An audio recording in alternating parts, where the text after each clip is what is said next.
Il y a des drames qui, quand ils surviennent un jour, ne nous laissent pas d'autre choix que de nous rendre à l'évidence. Dans la vie, on avance, on fait ce qu'on peut, on essaye d'éviter les mauvaises chutes et les échecs, mais la réalité, c'est qu'on est bien peu de choses. Et c'est fou comme on l'oublie. Alors quand un drame survient, on peut être tenté de se dire « En fait, ça n'arrive pas qu'aux autres. C'était toi hier, et c'est moi aujourd'hui. » Oui, c'est con, mais c'est aussi cruel que ça. Sauf que, dans certains cas bien précis, on n'a pas tellement tort de se réfugier dans nos a priori confortables. Car c'est vrai, certains drames n'arrivent pas à tout le monde. Connaissez-vous l'histoire de Imad Bououd?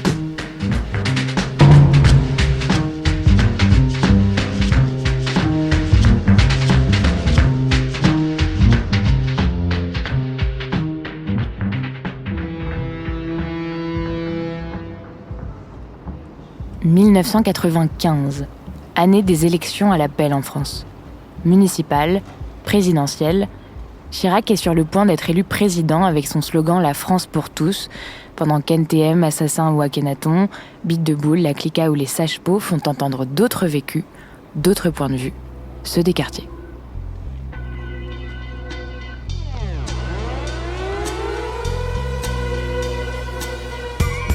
Nous sommes au Havre, et plus précisément dans la cité du Bois de Bléville, le quartier le plus pauvre de la ville. D'ici, on aperçoit parfois le clocher de l'église Saint-Joseph qui dépasse. Mais ni la mer, ni le port, ni les ferries qui vont et viennent ne sont visibles. On ne voit pas non plus le volcan, cette grande sculpture devenue cœur culturel de la ville. Et c'est à peine si on distingue les immeubles cubiques et bétonnés, si représentatifs de cette ville presque intégralement reconstruite après la guerre. C'est là, sur l'une de ces petites collines reculées qui surplombent le centre-ville, que vivent Imad Bououd et sa famille. Son père tunisien s'étant installé ici 10 ans plus tôt. Imad a 19 ans. Il est chômeur, il vit au 8e étage d'un HLM, dans un F4 avec cuisine et salon. Il dort dans la même chambre que son frère. Autour de lui, du béton, des tours et aussi 30% de chômage.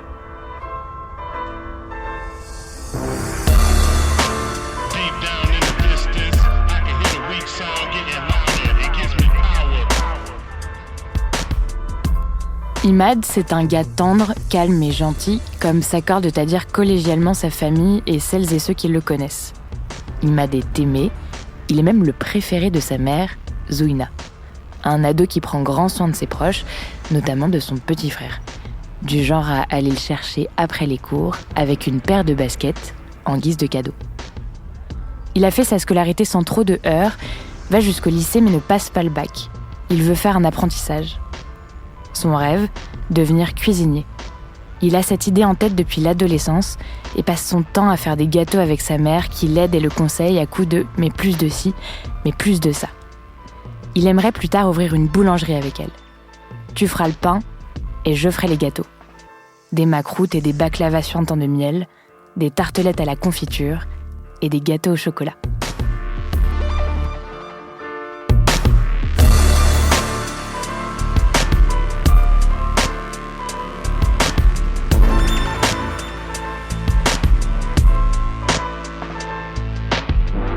Bien sûr, à 19 ans, c'est aussi souvent l'heure des sorties et des conneries.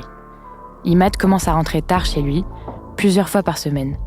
Il n'est plus scolarisé et fréquente des bandes pas toujours fréquentables, ce qui provoque un certain nombre de tensions à la maison. En particulier quand il rentre dans un état second, son père, très autoritaire et très prompt à la colère, ne le supporte pas. Un mardi, Imad rentre vers 21h30. Trop tard pour son père qui commence à hausser le ton, puis à crier de plus en plus fort. 2 jours plus tôt, il s'était déjà disputé avec lui. Alors ce soir, sa mère s'interpose, pleure, menace de quitter le foyer si jamais il lève la main sur lui. Progressivement, la colère semble s'apaiser. Imad accroche son blouson sur le porte-manteau, mais le père découvre dans sa poche une cigarette. Il se met à hurler et devient violent. Imad s'excuse, mais la situation s'envenime, il est viré de chez lui. Il part seul, en pleine nuit, et rôde vers la gare. Nous sommes le 18 avril 1995. Imad Bouhoud disparaît.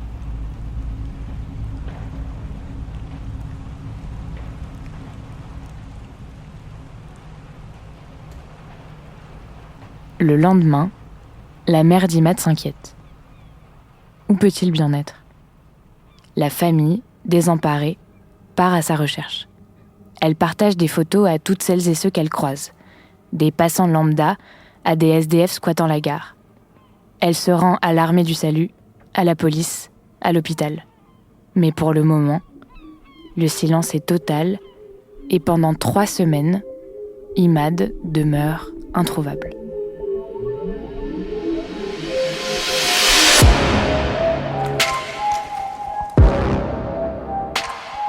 Le 7 mai, à midi, un skipper sort son bateau du bassin Vauban, petit port de plaisance coincé entre la gare et de vieux entrepôts.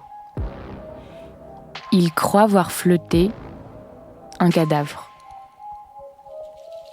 Les pompiers arrivent et dépêchent avec difficulté le corps d'un homme.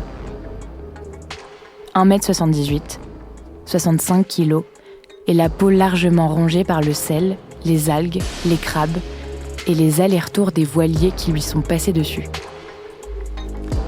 Le corps est amené au funérarium pour procéder à son identification. C'est là que les parents d'Imad reconnaissent leur enfant, à cause d'une tache de naissance sur le bras. Qu'a-t-il bien pu se passer ? Les enquêteurs privilégient d'abord l'hypothèse du suicide, car après tout au Havre, cela est assez courant. Et puis, quelques jours plus tard, un certain David Beaune, déjà familier des autorités pour toutes sortes de délits, est interpellé pour une sombre histoire de chèque volé. C'est là qu'après des heures de garde à vue, on finit par recouper les informations et établir un premier lien avec la mort d'Imad.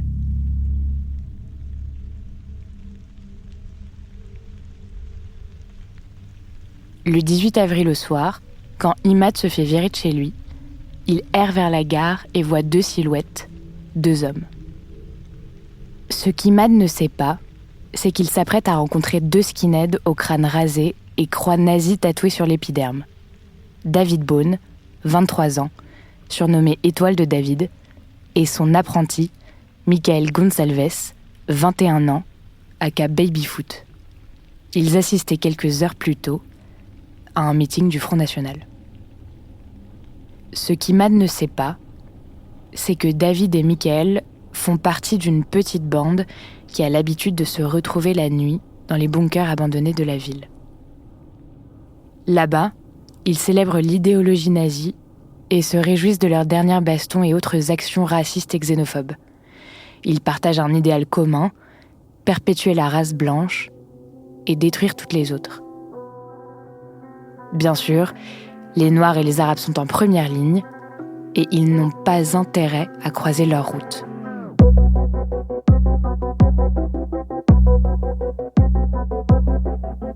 Ce soir-là donc, quand Imad approche les 2 hommes, il ne sait pas à qui il a affaire.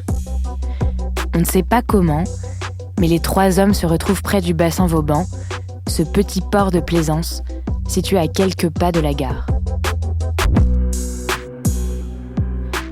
Une rixe éclate et Imad est jeté dans l'eau glacée du bassin sans possibilité de remonter à la surface.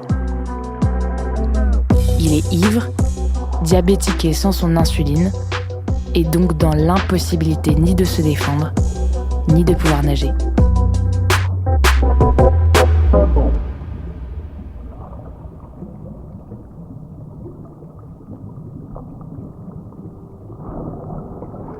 Pendant qu'Imad se noie, David et Michael disparaissent dans la nuit.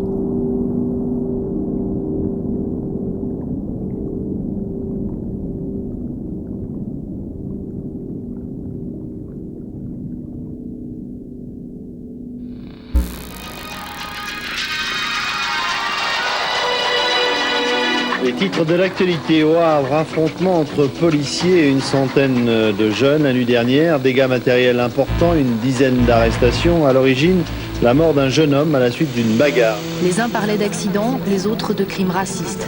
2 de ces crânes rasés sont actuellement soupçonnés d'avoir tué un jeune beurre. Le jeune beurre mort noyé dans le port.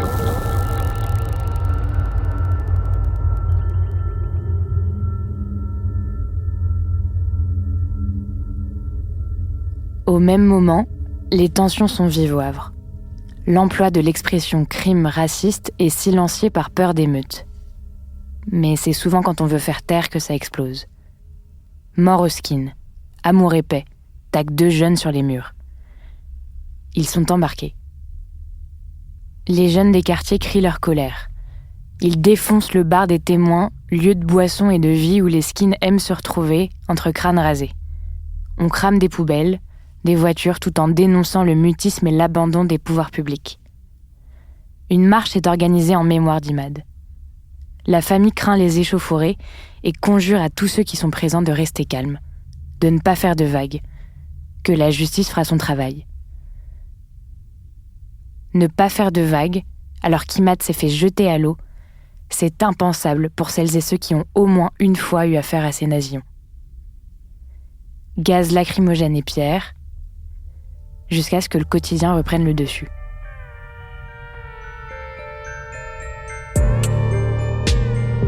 Chez les skins, la loyauté n'a pas de règle. Arrêtés tous les 2, David et Michael se renvoient la responsabilité de la mort d'Imad. 6 mois plus tard, on retrouve des lettres signées de David envoyées à sa bande de skins où il évoque cette nuit du 18 avril. Je dis que je suis innocent pour le sale bougnoul au bassin. Mais en fait, on l'a frité et balancé à la flotte. Bon, on s'est fait crever, mais j'ai fait mon devoir. Ces sales métèques n'ont rien à faire chez nous. Notre mouvement est un des plus fanatiques. Et on a une réputation à garder.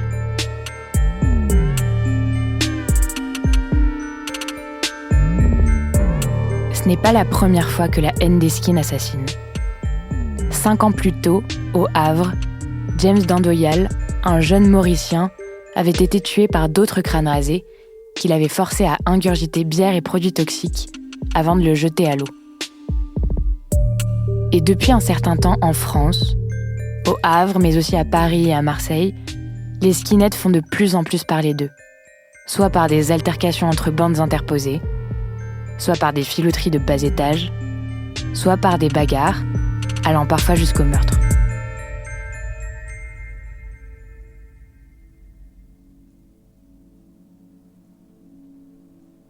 Il faut se souvenir de l'année 95. Pour Imad Bouhoud, bien sûr, dont la famille a dû vivre avec l'absence, celle d'un fils, d'un frère, d'un pote. Elle a aussi dû vivre avec le silence, politique, de dirigeants qui n'ont fait aucune déclaration suite à ce drame. Il faut se souvenir de l'année 95, car il y a eu Imad, mais il y a aussi eu Ibrahim Ali à Marseille, un jeune Français d'origine comorienne assassiné par des colleurs d'affiches du FN. Bruno Maigret, numéro 2 du parti, était d'ailleurs venu au procès pour témoigner en leur faveur. Il faut se souvenir de 95, car le 23 avril, soit quelques jours après la mort d'Imad, Jean-Marie Le Pen atteignait 15% pour la première fois au premier tour de la présidentielle. Une semaine après, lors du défilé du Front National du 1er mai, Brahim Bouharam, 29 ans et père de 2 enfants, fut jeté dans la Seine par un manifestant d'extrême droite. Le Pen avait qualifié ce drame de simple accident. Fin mai, La haine de Mathieu Kassovitz sortait au cinéma. Jusqu'ici, tout va bien. Jusqu'ici, tout va bien. Jusqu'ici, tout va bien. L'important, c'est pas la chute. C'est l'atterrissage.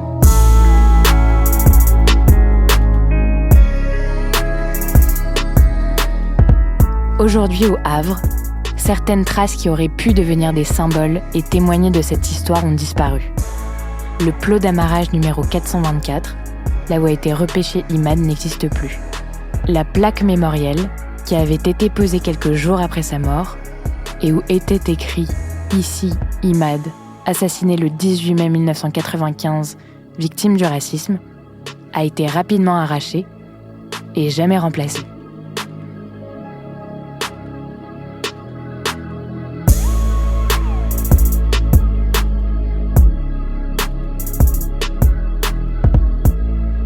Les deux assassins, après avoir été condamnés à 18 ans de prison, sont maintenant libres. L'un est au Portugal et l'autre en France. David Bohn continue à cultiver publiquement son idéologie néo-nazie sur les réseaux. Imad est enterré à Tataouine, en Tunisie. Sa famille va le visiter tous les ans, dès qu'elle le peut. Mounira, sa petite sœur qui avait 10 ans au moment des faits, a appelé son enfant Imad.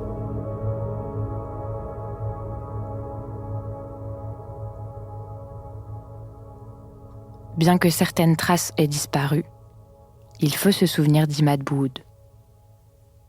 Car peut-être que la vraie mort, c'est l'oubli.